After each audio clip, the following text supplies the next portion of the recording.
speaking first? Or? I can, but you're the one asking the questions. You've got the clipboard. Oh, okay, yeah. I think you have to sort of introduce me, sort of tell me who I am. Yes, I will. Yeah. I presume you all know Louise Beech, the authoress of 18 Seconds. If you don't, then this is her. My job is to, I thought it was going to be more of an ad-lib process, which is what I'm used to, because I'm a thespian in real life, and a Catholic. But they've given me the questions written down on the clipboard, so I will go through them. I might throw a few curveballs at her, embarrass her, but I want to give you a correction and an admission before we start. The correction is that Louise promoted this, our visit, as being primarily to come here for this book launch, and unfortunately there was a much more important reason that me and my son Monty came to the UK this time, and it was to see Liverpool play Tottenham at Anfield on the 30th of April. My son is a very, very devoted and keen Anfield fan, not a thespian and not a Catholic. So this is the main reason we came. So this is a sideshow for which I was very happy to be invited. And the admission is, I've never read the book. And I've read patches of it that were sent to me in Australia by email. I read some of them, not all of them, and I've never read the book. And probably, no disrespect to my beautiful niece Louise, I probably won't read the book because it's a very personal story and I'm in it. My dear sister's in it, but it is at times a tragic tale, harrowing and very distressing, and I could give you a warning that the book contains themes of abuse, childhood violence, mental illness and suicide themes. So it's a very harrowing book, and probably at this point in my life, Edwin, I do want people to buy it. I'm trying to make them think, oh, I better read Tell it us some then. jokes in the WhatsApp. So I will read it at some point, but by the law of averages, I've got about 10.2 years left to read it. So I'll probably read it in that time. But I've read all of Louise's other books, and I think she's a very gifted writer. Yeah. A couple of them. My favourite was. Did someone clap there? Yeah, wanted. Could you do it again? She's a very gifted writer. What was my favourite? You liked I'm Dust because he's bloody in it. I Am Dust because my name's mentioned in it. So anyway, they're the two things I wanted to say first. So now we'll go on to the questions. I'll just have a sip of this green tea. You haven't got homes to go to, have you, or anything? No. No, you were the one who's going to do all the talking. No, apparently. But I thought I'd be honest and upfront about how I see the book, and I will get around to it. So Louise, if you would like to, I'll try and pretend I'm not reading off for you. Okay. If you could tell us a bit about the circumstances that led you to decide to write this memoir. Okay, so a memoir is something that I actually had always wanted to write, because I felt like I wanted to write about the childhood that I had, which I think the best word to describe that would be tumultuous, difficult, lots of issues going on, parents with mental health issues, mainly my mum, and domestic violence in the house, abusive people in the house. Again, I'm not selling this book very well, am I? You're telling the truth. Yeah. And I knew I always wanted to write it, but number one, I thought I probably wouldn't write it while my mum was alive. And there's a friend of mine in the audience called Madeline Black, who's a therapist, activist, has her own memoir out. And I always said to her that I couldn't do it while my mum was alive. I felt like I shouldn't. And I also knew I needed a really good angle to come at it from, rather than just this happened, this happened, this happened.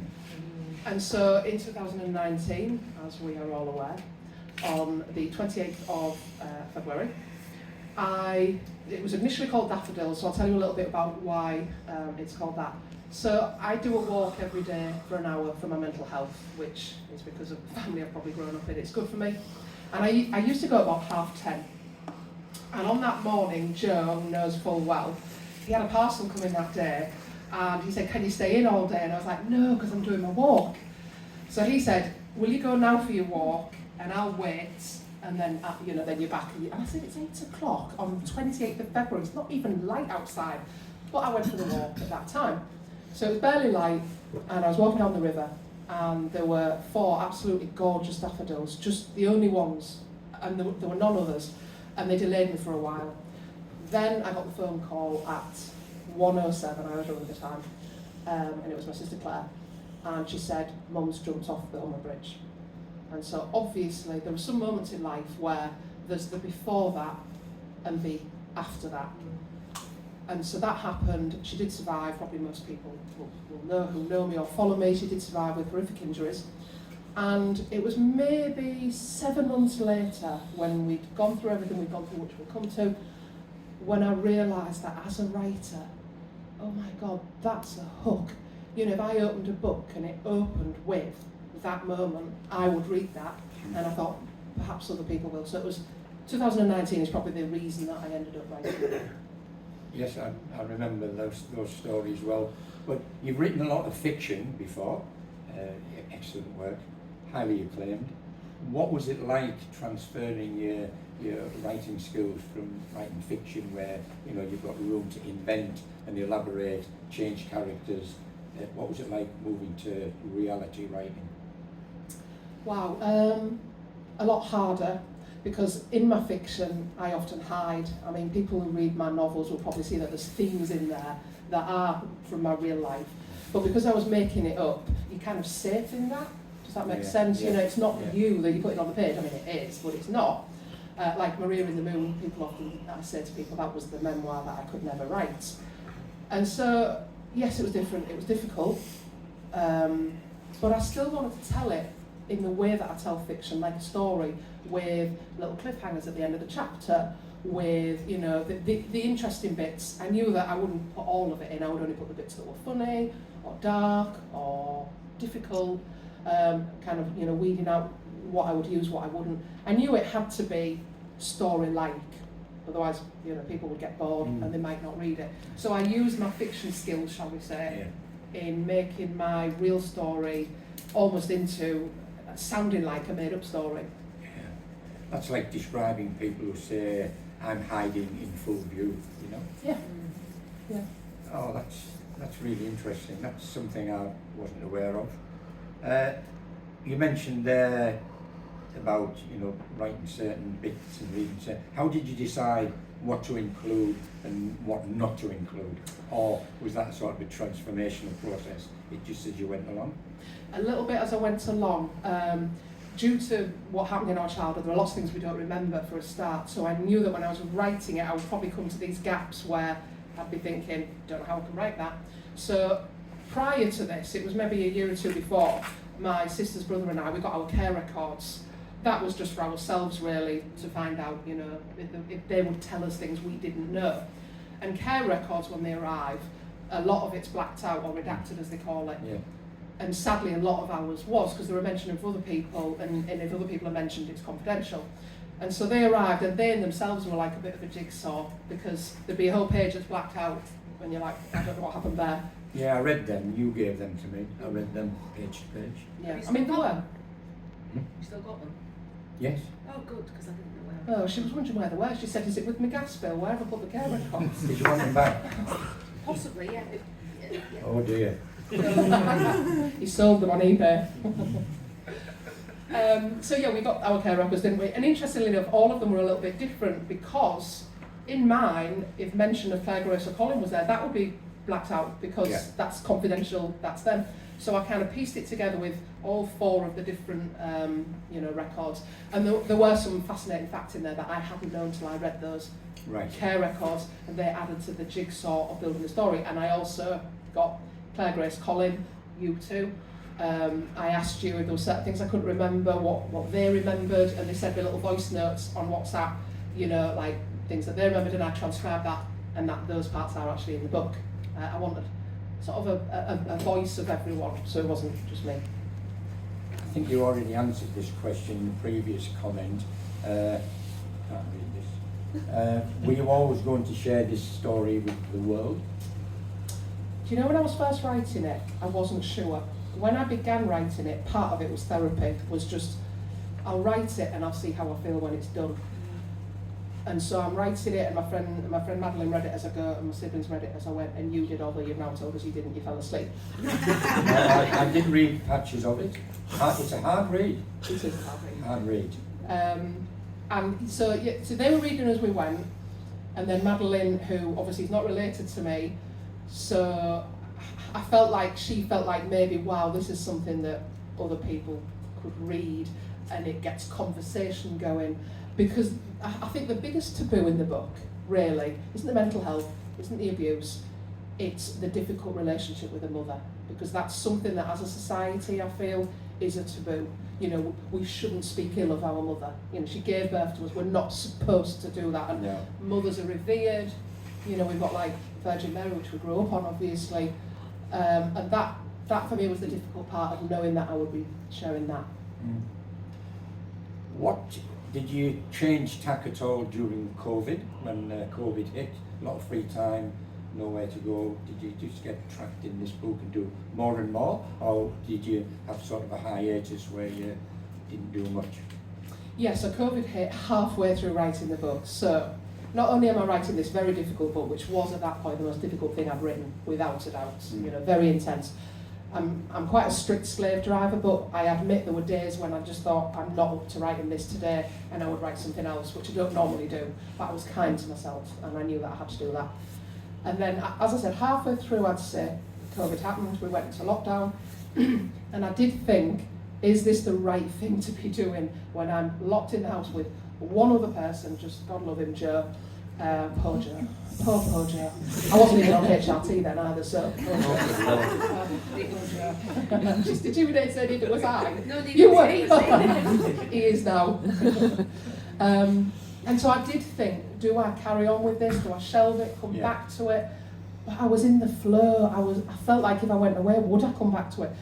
And would I forget aspects? Because it was still very fresh when I was writing it. You know, I mean, I used a lot of our WhatsApp to get the dates, to remember when things happened.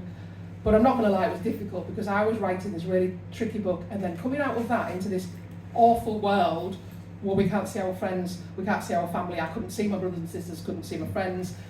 So was it a wise decision? I don't know, but I pushed through and I carried on. So maybe it kept me going.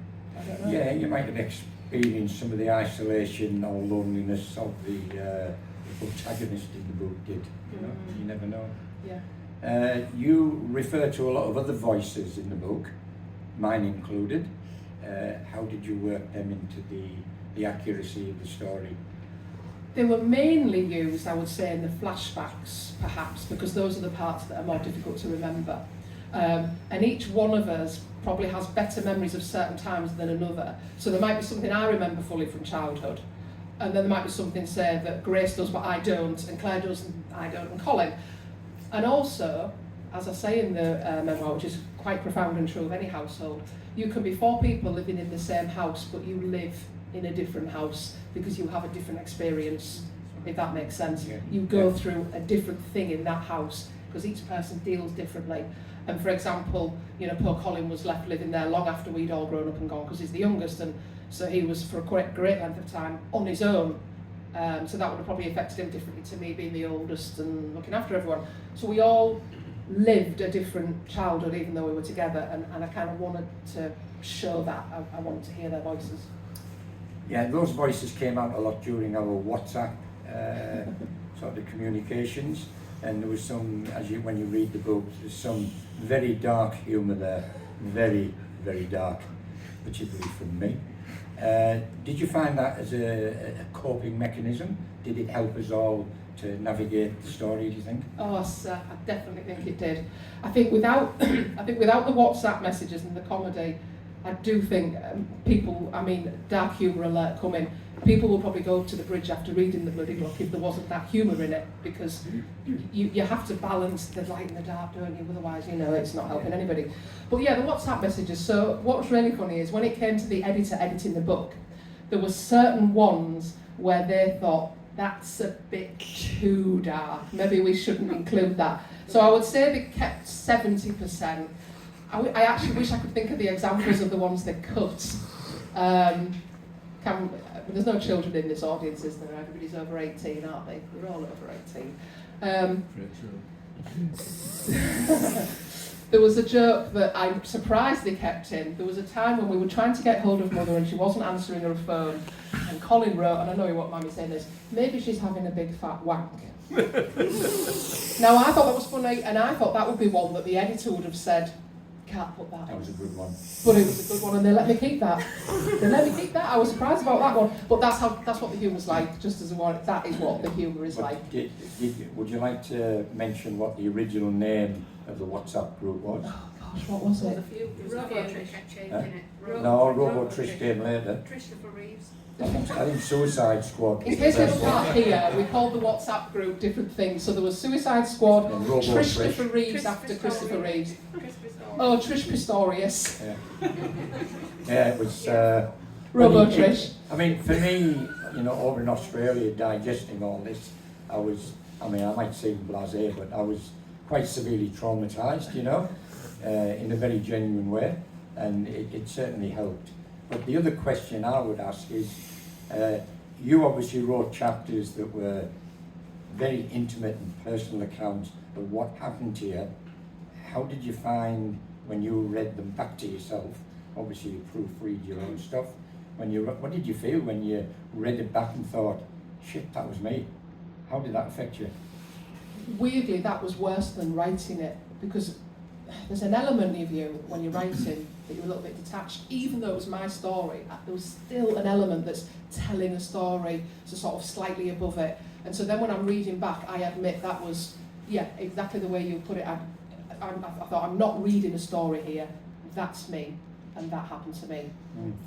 So yeah, it was, I have to admit, yeah, that was very difficult. There were a few times, there was one time writing where I actually did feel quite ill, and I actually thought I was going to be sick, just one time. I wasn't, but I did stop writing that day, because those are the moments when I thought, you know, it's time to just give yourself a break. Yeah, I can't imagine writing something that traumatic and reading it back thinking, oh, James, that's not fiction, that, you know, that's me, brother and sisters. Yeah.